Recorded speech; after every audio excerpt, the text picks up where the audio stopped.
Milli Məclis nəyimə lazım deyil, Milli Məclis məyalım deyil. Bax, sizin qulaq digər as, söhbətiniz. qurban olum sən.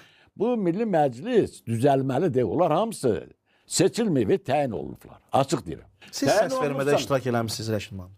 Mən yox. Niyə iştirak etmirsiniz? Niyə iştirak edirəm? Yalanla seçirlər. Nəyə görə mən səs verməliyəm? Kimə səs verməliyəm? Yəni sizcə hər bir vətəndaş özü səs vermədə iştirak etsə, öz milli məclisini seçsə, Mən Milli Məclis tanıyırsanmı sən kimdir heç olmaz? millət vəkillərini O seçsə. vəkilləri tanıyırsanmı sən?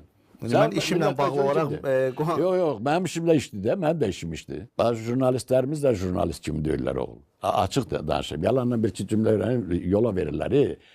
Jurnalist nədir? O zadı mikrofonu tutsun burada, sən de məni danışdırsın. Bu jurnalistika deyil. Pushkin ilə oğul. Biləsən ki, Belinsk olub.